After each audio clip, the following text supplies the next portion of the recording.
ખૂંખાર મેરડી બારેજાના ભક્તોને બધાને મારા રામ રામ.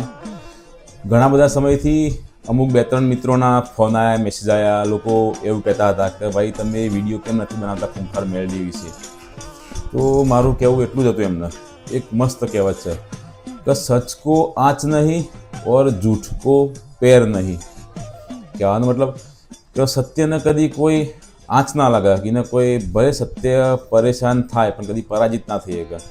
બહુ બધા લોકો હતા કે જે ખૂંખાર મેરડી બારેજા ધામનો વિરોધ કરતા હતા, એમના વિરુદ્ધમાં વિડીયો બનાવતા હતા કે બારેજા ધામની અંદર તો આવું થાય છે, તેવું થાય છે.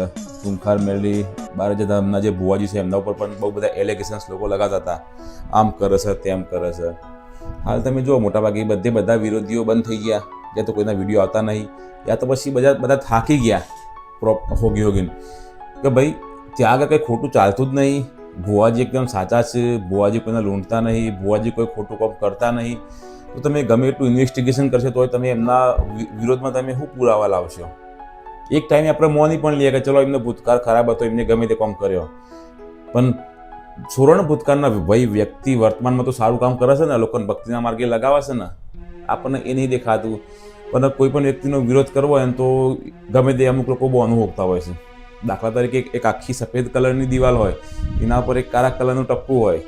જે વિરોધી હોય, જેની દ્રષ્ટિની અંદર જ કાળાશ હોય, એના આખી સફેદ કલરની દિવાલની અંદર કાળા કલરનું ટપકું જ દેખાય છે. આખી દિવાલ વ્હાઇટ છે એ નહીં દેખાય. પ્રોબ્લેમ દિવાલનો નહીં કે પ્રોબ્લેમ ટપકાનો નહીં, પ્રોબ્લેમ આપણી દ્રષ્ટિમાં હોય. દર વખતે અરીસો ખરાબ નહીં હોતો, બરાબર? કોઈક વખતે આપણા ચહેરામાં પણ જોઈ લેવું. એવું ના બને કે આપણો ચહેરો જ ખરાબ હોય, આપણે દોષ અરીસામાં દેતા હોય. એટલે જગતની અંદર, દુનિયાની અંદર સાચા સંતો હોય છે, સાચા ભુવાઓ હોય છે, બરાબર? હું પહેલાંથી કહું કે હું નહીં કોઈનું સમર્થન કરતો કે નહીં કોઈનો વિરોધ કરતો, બરાબર? સાચો વ્યક્તિ એ સાચો જ છે.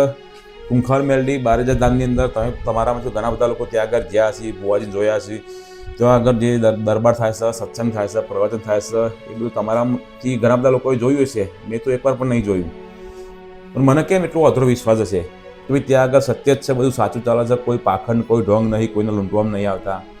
મેં પણ વિડીયો બનાવવાના શરૂ કર્યા હતા. અમુક લોકો વિરોધના વિડીયો બનાવો તો આપણે ભાઈ હું એના સમર્થનનો વિડીયો બનાવતો હતો, કહી શકાય કે સમર્થનનો વિડીયો બનાવતો હતો. એવું ઘણા બધા ટાઈમથી કોઈ એવા વિરોધના વિડીયો નહીં આવતા તો હું એક વિડીયો નહીં બનાવતો. બીજા લોકોને જેવું તો મારું કોમકાજ છે નહીં કે સ્પેશિયલ ટાઈમ કાઢી નવરાત ધૂપ હોય કોઈના વિરોધ કરી જવાના મફતના, પેલાએ ઓમ કર્યું, પેલાએ તેમ કર્યું. અને ખરેખર જીવનની અંદર વિરોધીઓ આપણા હોવા જોવું. કેમ? કબીરજી એવું કહેતા હતા, કબીરા નિંદક ન મિલો કોઈ, પાપી મિલો હજાર, એક નિંદક કે માથે હજારો પાપીન કો ભાર. નિંદકો, વિરોધીઓ જીવનની અંદર આપણા હોવા જવું. જેમ કે આ નિંદકો હોય, આ વિરોધીઓ આપણો ઠેકો લીધેલો હોય છે આપણો પાપ ધોવા માટે, બરાબર? તો આપણે કદી આપણા વિરોધી હોય કે નિંદકો હોય એમની કદી ઈર્ષા નહીં કરવાની, એમને કદી ખોટું નહીં કહેવાનું. એ ખરેખર એ આપણું ભલું કરવાવાળા તો એ લોકો જ. જે લોકો આપણી પ્રશંસા કરે, આપણને હારવારો બોલું, એ તો કોઈ વખતે બની કે આપણે ઈગોમાં આવી જઈએ. પણ જે આપણા વિરોધી હોય, જે આપણા નિંદકો હોય, એ લોકો હંમેશા આપણને સાવધાન રાખ્યું કે તમે બહુ એલર્ટ રહો, સાવધાન રહો, તમે લાઈફની અંદર કોઈ ભૂલ ના કરો. આપણે કોઈક ને કોઈક ધ્યાન રાખતા હોય કે જો આટલા લોકો મારો વિરોધ કરવાવાળા છે, મારે કોઈ ભૂલ નહીં કરવાની, કે એમને એક બહાનું મળશે. આપણે મન, વચન, કર્મથી કોઈનું ખોટું થાય, કોઈને ખોટું લાગે એવું કોઈ કામ નહીં કરવાનું. એમ છતાં પણ જો કોઈ આપણો વિરોધ કરે તો આપણે એની ચિંતા નહીં કરવાની. કેમ કે આવા લોકો તો ભગવાને આપણા માટે રાખ્યા છે ને. આવા લોકો આપણા માટે વરદાન રૂપ છે કે જે લોકો આપણો પાપ ધોતા હોય, આપણો સંચિત કર્મ નષ્ટ કરતા હોય, આપણો પ્રારબ્ધ કર્મ નષ્ટ કરતા હોય, આપણો ક્રિયામાન કર્મ હોય તો આપણો સારો જ ભલો જ કરવાનો. અમુક આવા લોકો આપણા માટે વરદાન રૂપ છે. તમે જોઈ લો કેટલા બધા વિરોધ થયા, કેટલો બધો વિરોધનો વંટોળ આવ્યો, કેટલા બધા આરોપ લાગ્યા. ખૂંખાર મેરડી બારેજા ધામના ભુવાજીએ એકવાર પણ કોઈ પણ વિરોધીને કોઈ જવાબ આપ્યો? બરાબર છે. જો આપણે સાચા હોય ને તો દુનિયા ભલે ઊંધી થઈને લટકી જાય, ઊંધી થઈને પટકા કે ગમે એટલું કરે, આપણે ચૂપચાપ શાંતિથી બેસી રહેવાનું. આપણે ખોટું કર્યું જ નહીં તો આપણે શું કામ ડરવું પડે? એક ખૂંખાર મેરડી બારેજા ધામના ભુવાની જ હું વાત નહીં કરતો કે નહીં મારે એમના જોડે કોઈ પર્સનલ દુશ્મની કે કોઈ મિત્રતા, પણ કોઈ પણ વ્યક્તિ જે સેવાનું કામ કરતો હશે, સમાજના સાચા માર્ગે લાવવાનું કામ કરતો હશે, સનાતન ધર્મનો પ્રચાર કરતો હશે, અને એના વિરુદ્ધમાં કોઈ પણ વ્યક્તિ અવાજ ઉઠાવશે તો હું વિડીયો એના વિરુદ્ધમાં 100% બનાવીશ. અને કોઈ ખોટા ભુવા છે, ઢોંગી ભુવા છે, જે લોકોને માતાજીના નામે, દેવના નામે લોકોની મજબૂરીનો ફાયદો ઉઠાવીને લોકો લૂંટતા છે, તો હું એમના વિરુદ્ધમાં પણ બોલે. ચૈત્ર મહિનો આવી ગયો છે, બરાબર? ઠેર ઠેર તમે જોજો પેલી રમેલ થશે, અમુક જગ્યાએ એને જાતર કહેતા હોય છે, માતાજીનો મોઢું કહેતા હોય છે, એની અંદર બધા ભુવા બેસતા હશે, ધૂણતા હશે. આ બધી વસ્તુ ખરેખર ઢોંગ છે, ટાઈમપાસ છે, પાખંડ છે, તો ખરેખર કોઈ બધા ભુવન માતાજીઓ આવે એના વિશે પણ હું વિડીયો બનાવી, બરાબર.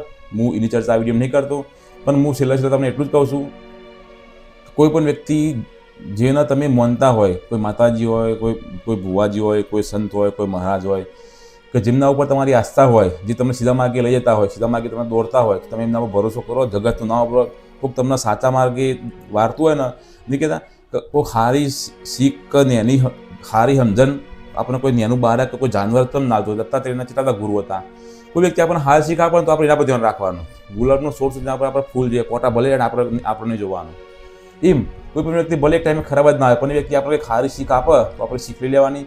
વિરોધીઓ ઉપર આપણે નજર નહીં લાવવાની. તમને જ્યારે તકલીફ આવશે, મુસીબત આવશે, એટલે કોઈ વિરોધીઓ તમને બચાવવા નહીં આવે, તમારું ઘર ચલાવવા કોઈ નહીં આવે. મહિનો પૂરો થાય તમારી ઘરનો હપ્તો, ગાડીનો હપ્તો, જે ફલાણો જે તે હપ્તો હોય કે EMI તમારી ભરવા કોઈ આવવાનું નહીં. એટલે આપણે કામ કરવાની, મહેનત કરવાનું, વિરોધ કરવું. આપણે ભગવાન માતાજી જેમાં શ્રદ્ધા હોય એ આપણી શ્રદ્ધા કાયમ રાખવાની, બરાબર.